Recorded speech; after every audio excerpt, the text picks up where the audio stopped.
Фарухи Неъмат.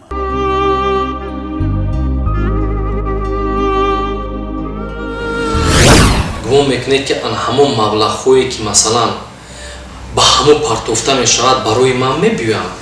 хушбахтона хабари хуш аст ки Саймурод Давлат аввал менеҷераш занг мезанад, рӯзи дигар вақте ки Саймурод Давлат ба Тоҷикистон меояд, худи ан ҳамон менеҷераш занг мезанад, телефона дар дасти Саймурод Давлат медиҳад ва ин 8-10 дақиқа ҳамроҳи ан ҳамин диловар суҳбат мекунад. бародарони муҳоҷире ки мехоҳед аз граница гузаред, ҳуҷҷатҳоятон буд шудааст, тарс дар дил доред. ин мушкилоти шуморо умед ҳал месозад.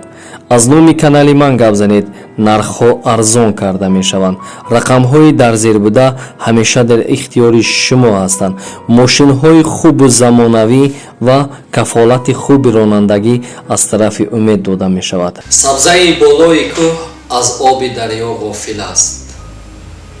бенавоёнро худо ризқи ҳавоӣ медиҳад. салом тамошобинони ҳамешагии мо. ман хостам дар доираи як масъала каме ҳам бошад аввал маълумот диҳам, баъд гап занам. мо як бародаре ки аз Панҷакен омадагӣ буд, дар доираи қарздор шуданаш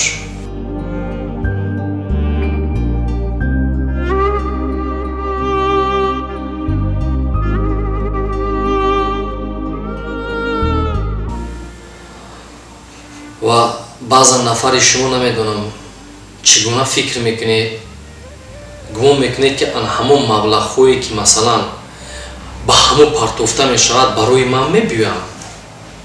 баъзан нафарат шарм накарда дар ҳамон комментария як гапҳое менависӣ ки бовар кун аз шунидани ҳамон гап ба дараҷаи нороҳат мешавем.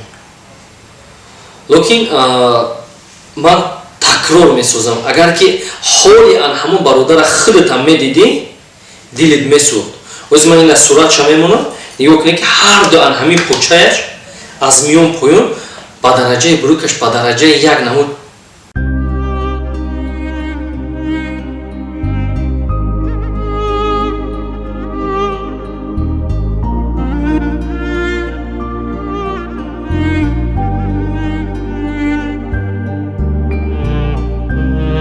зиндагиро роҳ гуфтам, чоҳ будаст во дареғ.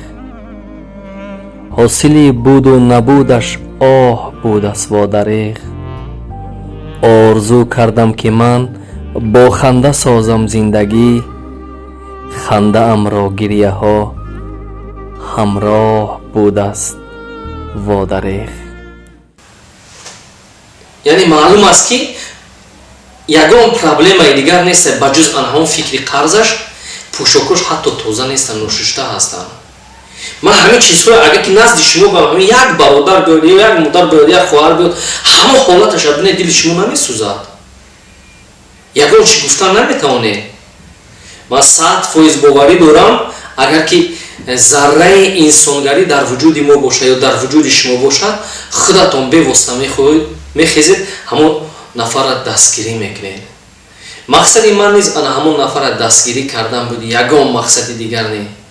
ва дар ҳамон видео аҳамият дед ман гуфтам ки ҳамин рақами худат аст, ҳамин карта ба номи ки аст. ман ҳамаша гуфтам, худо шоҳида, як трактина аз ҳамон чизе ки ман барномае кардагӣ ҳастам дар роҳи ризои худо ҳастай, ба ман фоида омадагӣ нест.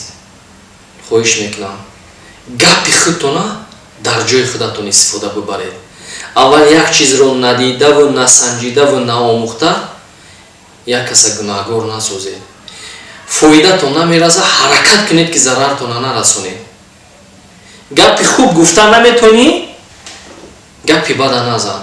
агар ки худованд ҳама чи айболо назорат кардистай, агар ки дар ҳамон бародар ҳамон хел мушкилотҳо вуҷуд намедошт, ягон кас кӯмак намекард. лекин алҳамдулиллоҳ вақте ки ан ҳамон мушкилотҳо вуҷуд доштааст, ба ҳамон кӯмаки шумо расид. кори кардагитона баъзан нафарат миннат накун. ягон кор кардан наметавонӣ, миннатат ҳарчи зиёдат баъзе нафарат. хуб, дуюм масъалаи дигар гуфтам ки мехоҳам ки ба самъи шумо расонам. гуфта будем ки агар ки ан ҳамин Саймурод Давлат ба ту занг занад, барои қарзат бо ту гуфтугӯ кунад, ту омодаи гуфтем бародарам диловара. Локи хушбахтона хабари хуш аст ки Саймурод Давлат аввал менеҷераш занг мезанад, рӯзи дигар вақте ки Саймурод Давлат ба Тоҷикистон меояд, худи ҳамон менеҷераш занг мезанад, телефона дар дасти Саймурод Давлат медиҳад ва ин 8-10 дақиқа ҳамроҳи ҳамин диловар суҳбат мекунад. яъне роҳҳои раҳоӣ аз ҳамин мушкилот, чигуна раҳо шудан аз ҳамин мушкилот, хуб бо кӣ маслиҳат карданад, куҷо рафтанад, чӣ кор карданад, тавсияҳои хоса метиҳад 8-10 дақиқа ва бо шогирдаша таъкид месозад ки ҳар рӯз ба ҳамин бародар занг зан, аз ҳолаш хабардор шуд. Аз ҳама хабари хушаш мегӯяд ки ман рӯзҳои наздик мумкин то 15-моҳи ҳамин моҳи ноябр бошад, то 15-20 мегӯяд вақте ки ман ба Панҷакен рафтам, ҳатман занг мезанам, аз пеш дар доираи қарзи ту суҳбат мекунем. Яъне ман инҷи дар назар надорам ки шояд ӯ қарзи ҳамин бародари моро диҳад, локин роҳҳои раҳо шудан аз ҳамин қарзро шояд ки тавассути тавсияи ҳамин устод Саймурод Давлат роҳҳои раҳо шудан аз ҳамин қарз ба ҳамин бародари мо муяссар гардад. Бародарони азиз, хоҳиш месозам вақте ки як чиз мебиёяд ё як кас пеши шумо мебиёяд, ба чашми кам набинед. аввал 100 маротиба санҷед, омӯзед, баъд аз он пешниҳод кунед.